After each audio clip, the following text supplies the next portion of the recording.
오늘 우리는 요한복음 6장 1절에서 5절까지 말씀을 가지고 요한복음 강의 34번째 시간으로 큰 무리가 따르니, 큰 무리가 따르니 라는 제목으로 함께 은혜를 나누도록 하겠습니다. 제가 1999년 2월에 고등학교를 졸업을 했습니다. 그리고 이제 3월 달에 입학을 해야 되니까요, 그 2월에 시간이 좀 많이 여유가 있었습니다. 그래서 무엇을 할까 고민을 하다가 수도권에 살고 있는 친척들을 좀 방문해야 되겠다라는 생각을 했습니다. 큰아버지, 작은아버지들하고 고모를 좀 만나서 인사도 좀 드리고, 새해도 됐고 또 제가 대학생 되기 전이니까 인사를 드리면 좋겠다 생각을 해서 일주일 계획을 세우고서 제가 월요일 날 오전에 출발을 해서 이제 가족들을 집에 가서 하루씩 잠을 자고 가족들에게 인사를 하고 그렇게 했던 시간들이 있었습니다. 참 감사하게도 제가 대학에 입학했다는 것과 이제 등록금이 많이 들어간다는 것 때문에 어른들이, 저희 친척들이 용돈을 꽤 많이 저에게 주셨습니다. 그래서 당시 받았던 용돈으로 제가 등록금을 낼 정도로 많이 주셨어요. 근데 어린 마음에 이제 아직 갓 20살 된 제가 그 큰 용돈을 받았으니 기분이 얼마나 좋습니까? 그래서 이제 집으로 내려가기 위해서 서울역을 향했습니다. 서울역에서 기차를 타고 저희 고향인 논산으로 내려가면 되기 때문에, 그래서 서울역에 딱 내렸는데 이제 그 역사 앞에 보니까 정말 많은 노숙자들이 앉아 있는 거예요. 아침 시간에.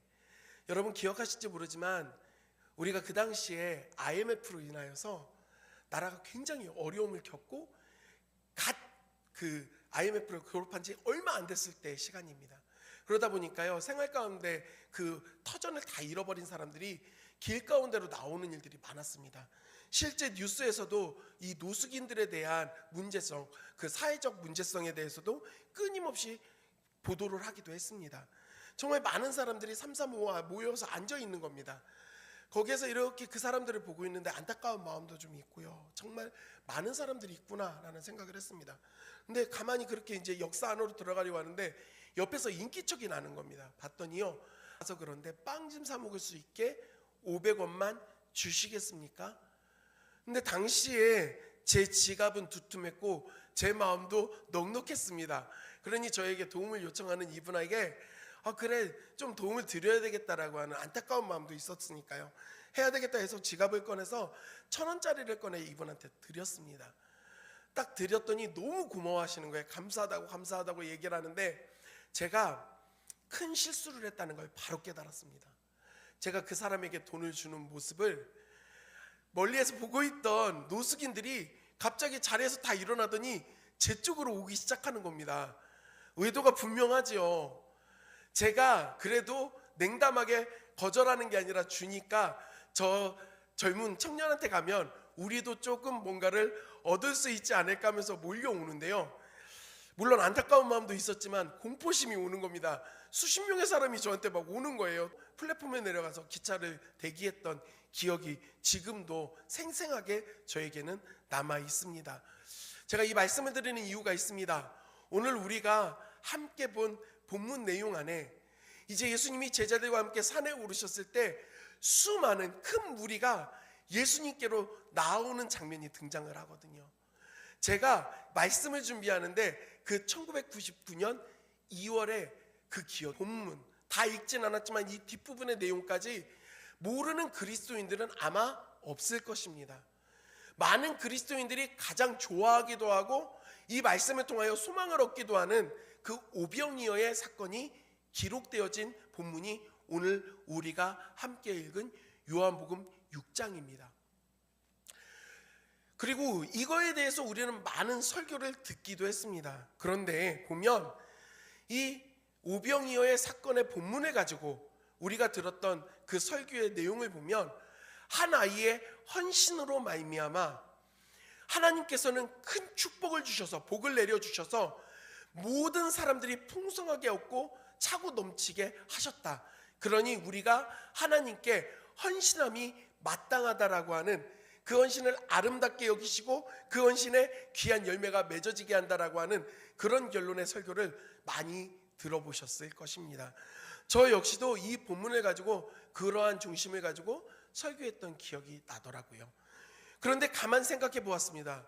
여러분, 진짜 이 오병이어의 사건과 본문이 작은 헌신을 통하여 하나님께서 크게 역사하셔서 모든 것들을 채우시고 차고 넘치게 만드신다라고 하는 우리의 헌신에 초점을 맞추고 있는 내용일까요? 우리는 다시 한번 살펴볼 필요가 있습니다. 우리가 처음 요한복음을 시작할 때 제가 여러분들에게 사도 요한이 요한복음을 기록한 목적은 이 요한복음의 제일 마지막 20장 부분에 나와 있습니다. 거기에 뭐라고 나와 있냐면 내가 하나님의 아들이심을 알고 알려주기 위하여 기록했다라는 것입니다. 그러한 관점에서 보자면 오늘 우리가 함께 읽은 이 오병이어의 사건도 한 아이의 헌신이 중요한 것이 아니라 그 헐벗고 굶주렸던 사람들을 먹이셨던 예수 그리스도의 사역에 우리는 초점을 맞춰야 된다라는 것입니다. 사랑하는 성도 여러분, 헌신이 중심 내용이 되어진다라고 한다면 구원에 대한 것들이 우리의 노력과 힘이 필요하다라고 하는 오류가 나올 수밖에 없습니다. 한 아이의 헌신을 무시하는 것이 아니라 그 아이의 헌신이 중요한 것이 아니라 그 자리에 예수 그리스도께서 계셨고 그 하나님이신 예수님을 통하여 그 헐벗고 굶주렸던 자들이 배부름을 얻었다라는 것, 그리고 더 나아가 그 예수님을 통하여 모든 인류가 구원의 은혜를 얻게 되었다라는 것이 오늘 우리가 함께 본 본문 내용 안에 중요한 핵심 요소입니다. 이것을 놓치고 헌신에만, 배부름에만, 내 삶의 풍성함에만 초점이 맞춰진다라고 한다면 우리는 이 말씀을 제대로 보지 않고 있는 것입니다. 사랑하는 성도 여러분, 재미있는 사실은 이 오병이어의 사건은요, 마태, 마가, 누가, 요한복음, 사복음서에 모두 다 기록이 되어져 있습니다. 그러는 이전에 어떤 일들이 있었는지에 대해서 자세히 기록을 하고 있습니다. 예수님은 먼저 가르치시고 고치시고 선포하시는 사역 중에 제자들 12를 따로 부르십니다. 그리고 그들에게 둘씩 짝을 지어서 파송을 하시면서 말씀하십니다. 내가 귀신을 제어할 권세와 병을 고칠 권세를 너희에게 주고 보내노니 너희는 각 마을에 가서 복음을 증거하고 이적을 나타내라고 말씀하십니다.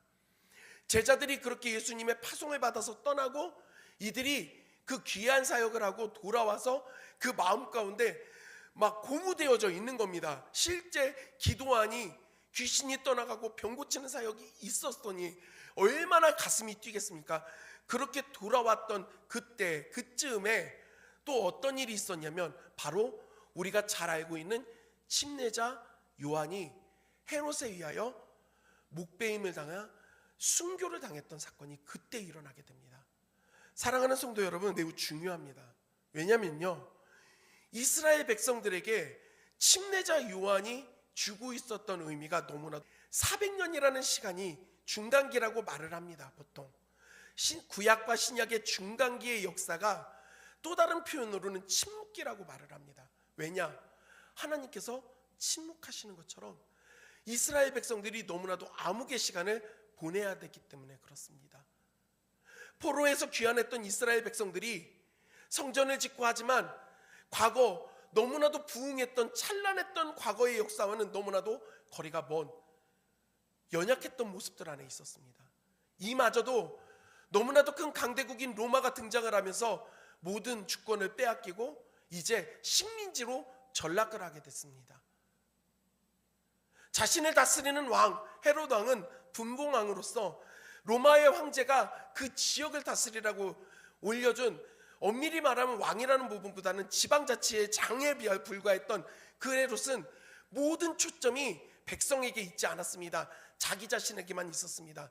특별히 우리가 함께 읽은 오늘 6장 1절에 디베랴, 곧 갈릴리 바다라고 하는 표현이 나오는데 이 디베랴라고 하는 지역의 그 이름이 헤롯 왕이 로마의 황제 디베랴에게 잘 보이기 위하여, 좋은 자리를 얻기 위하여 그 도시를 건축하고 건축물들을 올려놓은 것입니다. 그리고 그 동네의 이름을 디베랴라고 했던 것입니다. 사랑하는 성도 여러분, 당시에 일반 백성들은요 살아가는 게 녹록치 않았습니다. 로마에도 세금을 매긴 것을 내야 했고 또한 아울러서 세금을 더 징수했으니 이걸 내기가 어려웠습니다. 민족의 지도자는 욕심이 가득해서 일을 시키고 자기 잘 보이기 위해 도시를 건설하고 있는 상황 가운데 있고, 종교 지도자들은 어떻습니까? 율법을 강조하면서 정작 본인들은 율법에서 온전히 벗어나 이중적인 모습을 보여주는 모습 안에서 사실입니다. 이러한 절망 속에 있었던 백성들에게 한 줄기 빛이 들어왔습니다. 광야에서 낙타의 털로 가죽으로 만든 허리띠를 띠며 천국 복음을 선포하고 회개를 선포하며 하나님의 나라를 선포하는 한 사람이 등장했기 때문에, 그래서 다른 일들을 하지 않았습니다. 온전히 하나님의 뜻과 회개를 종용하는 선포를 했습니다. 사람들은 이야기했습니다. 와, 대단하다. 저 사람 누군데 이런 일을 할 수 있는가? 야, 내가 들었는데 저 사람 구약의 엘리야가 살아서 돌아온 거래. 아니야, 구약에 있었던 위대했던 선지자 중에 한 명이라고 말하는 사람도 있어. 그러다 한 사람이 이야기합니다. 아니야, 내가 볼 때 저 사람이 메시아 아닐까? 그런데 이 침례자 요한이 당시에 헤롯 왕을 책망하는 일이 생깁니다. 헤롯이 자기의 제수시인 여자를 책망을 한 겁니다. 왕에게. 그런데 이들의 기대와는 다르게 그가 붙잡힙니다. 그리고 허무하게 목이 베어져서, 여러분 이때 백성들의 마음이 어땠을까요? 얼마나 좌절했을까요? 그토록 믿었는데 팍팍하고 삭막했던, 절망밖에 없는, 소망이라는 것을 찾아볼 수 없는 내 인생 가운데 드디어 한 줄기 빛이 좀 보이나 했는데 그 빛이 채 나에게 도달하기도 전에 사라져버린 겁니다.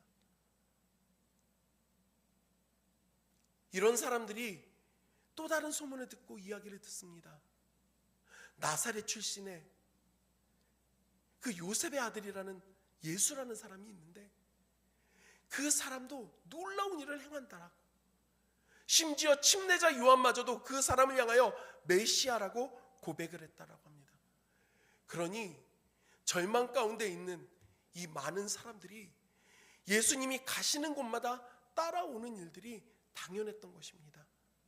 수많은 사람들이 예수님을 따라오는데 단순히 팬클럽 회원이 돼서 예수님을 쫓아오는 게 아니라 소망 없는 절망 가운데 있는 이 영혼들이 그 간절한 기대와 소망을 가지고 예수님을 찾아왔다라는 것입니다. 오늘 우리가 함께 본 그 본문 내용 안에 내용이 이겁니다. 제자들이 돌아와서 예수님께 했던 모든 사역에 대한 보고를 하는데 무리가 너무 많고 병자들이 너무 많이 찾아오니까 제자들이 먹을 수도 없는 상황이 된 겁니다. 사역을 마치고 피곤해 있는 제자들이 먹을 수도 없는 상황 가운데 예수님이 배를 타고 건너편으로 가라고 명령하십니다. 여기가 너무 복잡하니 너희가 그쪽으로 가라고, 나도 이제 그쪽으로 가겠노라고. 그래서 제자들이 배를 타고 가니까요, 그 자리에 있던 사람들이 그 광경을 본 겁니다. 제자들이 배를 타네? 야, 제자들이 저기 간다는 건 예수님도 저쪽으로 가신다는 거잖아. 그러니까요, 이 사람들이 예수님이 가실 곳에 미리 출발을 하는 겁니다. 호수가 워낙 넓다 보니 뺑 둘러서 또 고생스럽게 걸어 예수님이 돌아가실 곳까지 예측하면서 걸어가는 겁니다. 어떤 사람들은 좀 여유가 있어 배를 타고 갈 수도 있었겠지만 대부분의 사람들은 그럴 수가 없었습니다. 그랬던 인원이 남자만 5,000명입니다. 여자와 어린아이까지 합하면 2만 명이 좋게 넘었을 것이다라고 대부분의 성경학자들은 말을 합니다. 예수님이 건너편에 가셔서 제자들과 함께 산에 오르시는데 그 2만여 명의 사람들이 이 산으로 올라오는 겁니다. 그들의 마음은 간절함밖에 없습니다. 배고픔밖에 없습니다. 그런 그들을 향하여 예수님이 어떤 태도를 취하십니까? 마가복음 6장 34절의 말씀을 보면 이렇게 말합니다. 마가복음 6장 34절 다 같이 읽겠습니다. 시작.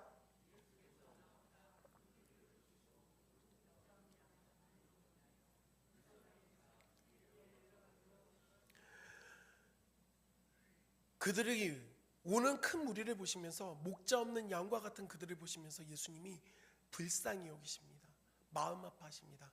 사랑하는 성도 여러분, 예수님이 이 땅에 오신 분명한 목적은 우리를 구원하시기 위하여, 우리의 죄를 사하시기 위하여 이 땅에 오셨습니다.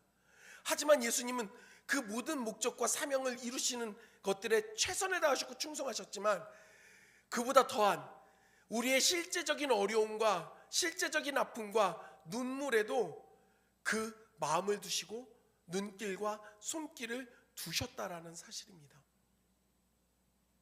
우리는 신앙생활 가운데 너무나도 쉽게 생활과 신앙 안에서 구분을 지어버리고 세상에 생활하는 것들에 대해서는 모든 것이 나쁜 것처럼 말하게 되는 그런 모습들을 얼마나 자주 보게 되는지 모릅니다. 그래서 말도 안 되는 일들이 교회 안에서 일어납니다. 제가 좀 전에도 말씀을 드렸지만 주일날 어떤 사고가 일어나면 주일 성수 안 하고 놀러 갔던 사람들이라 하나님이 치셨다라고 말하는 사람 있을까요? 없을까요? 장담합니다. 오늘 주일 강단에서 설교하는 목회자들 중에서도 그런 정신 나간 소리를 하는 사람들이 있습니다. 몇 년 전 이태원 헬로윈 참사가 일어났을 때도 사탄을 숭배하는 날에 놀러 나갔다가 벌 받는 게 당연하다고 말하는 목회자들을 보았습니다. 감히 묻고 싶습니다. 가족을 잃고 눈물을 흘리는 그 사람들에게 예수님이 그 옆에서 야, 사탄의 명절에 나가서 네 딸이 죽은 거야, 네 아들이 죽은 거야, 네 가족이 주일 성수 안에서 죽은 거야. 여러분, 우리 예수님이 그렇게 말씀하실까요? 만약 그런 마음을 갖고 있다면 여러분, 우린 예수님을 제대로 알고 있지 않은 것 같은 그들, 왜냐? 지도자들이 있는데 그 지도자들이 이 양들에겐 관심이 없는 겁니다. 자기 배불리는 데만 모든 초점이 맞춰져 있는 겁니다. 그리고 또한 영적으로 방황하는 겁니다. 율법에 사로잡혀서 하나님에 대해서 공포심만 가지고 심판하시는 하나님만 바라보면서 그마저도 제대로 하나님을 알지 못해 섬기지 못하고 있는, 어디로 갈지를 몰라 방황하고 있는 그들을 보며 예수님은 불쌍히 여기셨다라는 겁니다. 제자들만을 보며 불쌍히 여기신 게 아니라 지금 그 삶의 퍽퍽함과 삭막함과 좌절과 배고픔 가운데 놓여져 있는, 예수님에 대하여 제대로 알지 못하고 있는 그 영혼들에게도 예수님은 마음 아파하시고 눈길을 주고 계시다라는 사실입니다. 사랑하는 성도 여러분, 그 예수님께서 이것을 보시고 이제 그들을 향하여서 역사를 하십니다. 우리가 오늘 본문에서 중요한 것이 있습니다. 무엇이냐면 이 일들이 언제 일어나고 있는가를 요한은 말합니다. 4절의 말씀에 보면 이렇게 말합니다. 마침 유대인의 명절인 유월절이 가까운지라. 제가 1절에 디베레라고 하는 지명을 말씀드렸던 이유가 있고요, 지금 이 유월절을 또한 사도 요한이 말하고 있는 이유가 있습니다. 대충 말하는 것이 아니라 그 안에 의미가 있기 때문에 그렇습니다. 유월절이 어떤 절기입니까? 이스라엘 백성들이 애굽으로 내려가, 이집트로 내려가 잘 살았습니다. 고센 땅에서. 근데 요셉을 알지 못하는 왕이 등극을 하고 그들의 신분이 노예가 되었을 때 너무나도 고생스러웠습니다. 집다발을 가져다 진흙을 이겨 벽돌을 만들고 하루 종일 그런 일들을 해야 했습니다. 어디 그뿐입니까? 이집트를 위협할 수 있는 요소가 될 수 있다고 해서 낳자마자 사내 아이들은 모두 다 죽여버리는 그런 참담한 일들을 히브리인들은 경험해야 했습니다. 그 시간이 400년입니다.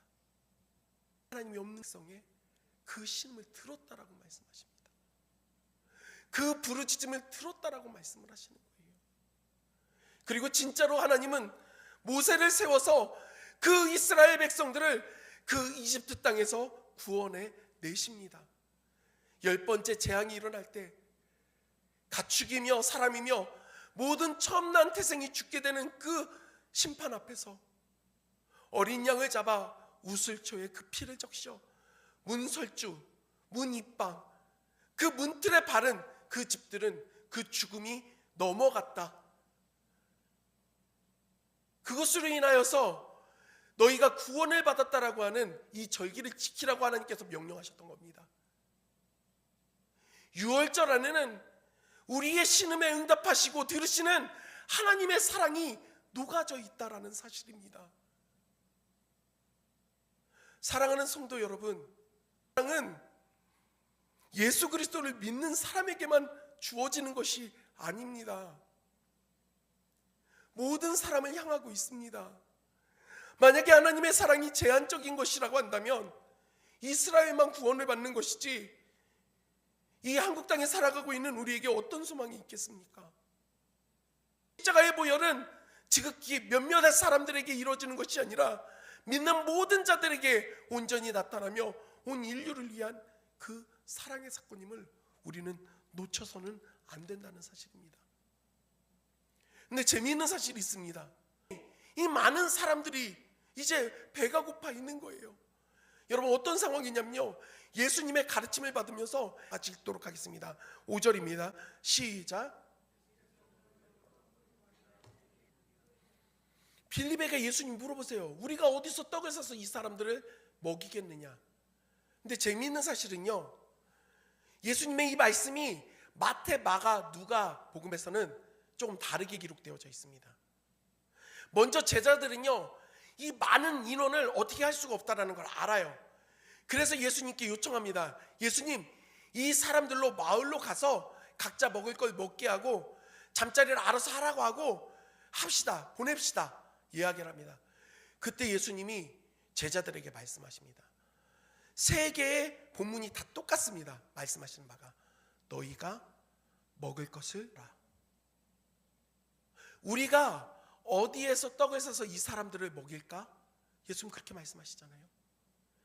빌립은 말합니다. 예수님, 이 인원이 다 먹으려면요 200데나리온으로도 부족합니다. 한 데나리온이 노동자의 하루 품삯입니다.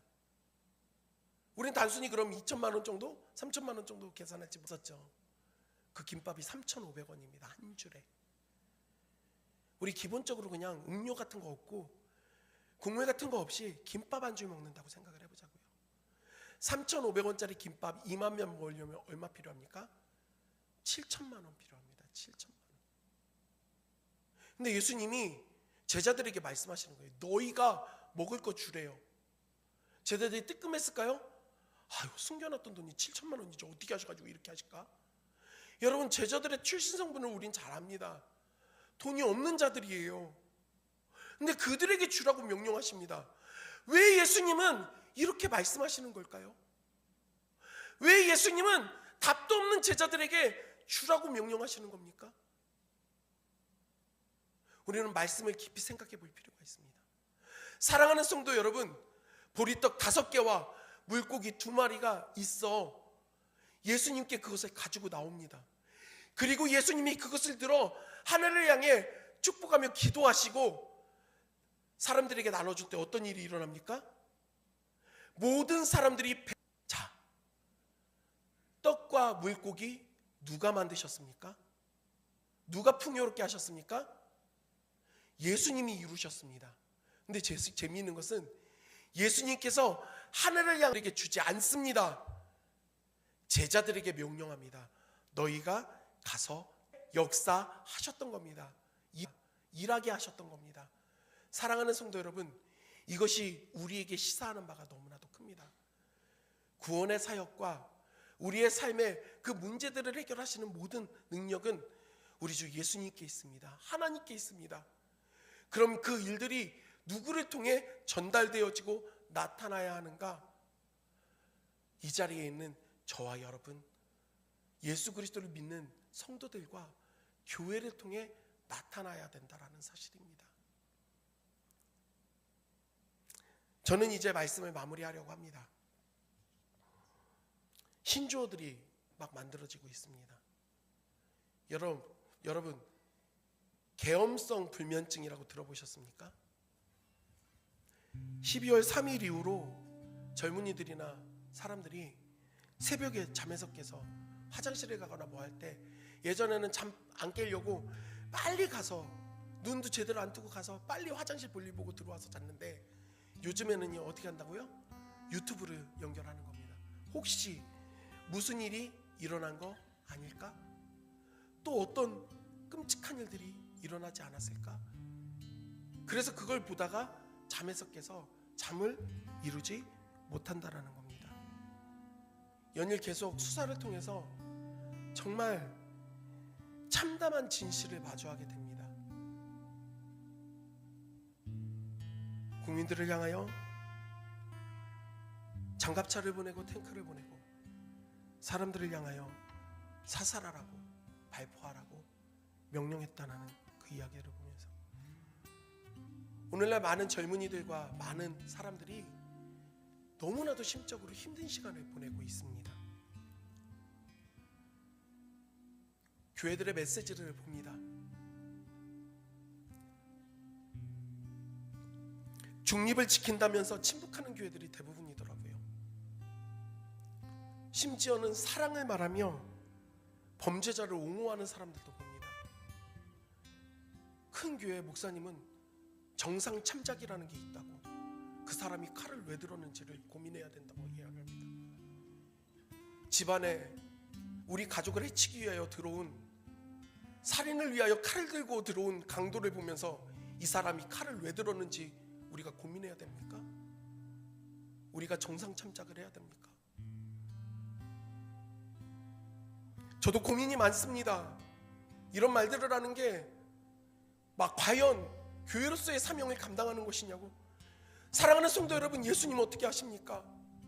구원을 위해 이 땅에 오셨지만 그 사람들의 팍팍한 삶과 배고픔에 대해서도 눈길을 주시고 그 문제를 해결하시며 눈물을 닦아주시는 게 우리 예수님 아닙니까?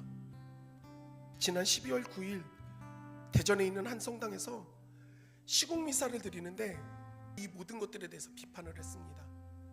제가 그분의 표현을 그냥 그대로 빌리자면 그 대통령의 행위를 지랄 발광이라고 표현하면서 비난을 했습니다. 여러분 비난하실지 모르겠지만요, 수많은 젊은이들과 예수를 믿지 않는 사람들이 이거에 대해 뭐라고 이야기하는지 아십니까? 마음 가운데 있던 응어리가 풀려가는 느낌이다, 위로받는 느낌이다, 힘을 얻는다. 저는 가톨릭을 인정하지 않습니다. 그런데 부끄러웠습니다. 이게 교회가 해야 될 일들인데 이것이 예수님이 우리에게 말씀하시는 바인 정작 중요한 것들을 놓치고 있지 않은가? 침묵합니다. 이게 말씀하십니다. 너희가 먹을 것을 주어라. 너희가 그들의 눈물을 닦아주어라. 너희가 그 마음을 어루만져 주어라. 고치는 거, 먹이는 거, 살리는 건 내가 할 테니 너희가 찾아가라고 말씀하십니다. 사랑하는 성도 여러분, 우리는 어떻게 해야 될까요? 어찌하는 것이 예수님이 기뻐하시고 하나님이 기뻐하시는 일일까요?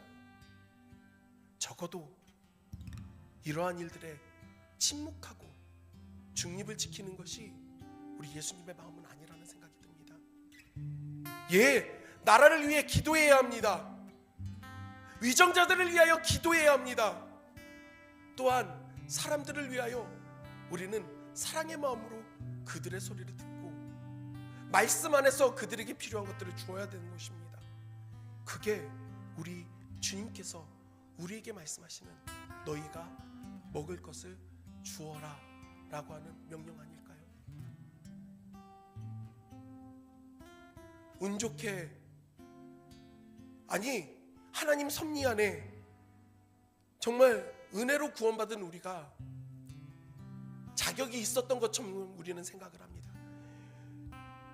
여러분, 우리도 하나님 은혜 가운데 하나님 앞에 나와 복음을 듣고 턱을 낮추고 그들을 향하여 사랑의 마음으로 나아가고 그들을 위로하고 격려함이 우리에게 필요하지 않겠습니까? 기억하십시오. 예수님이랄까, 우리가 그것을 알고 그 예수 그리스도를 가지고 세상 가운데로 나아갈 수 있는 우리 사랑하는 모든 성도님들이 되기를 주님의 이름으로 간절히 소원합니다.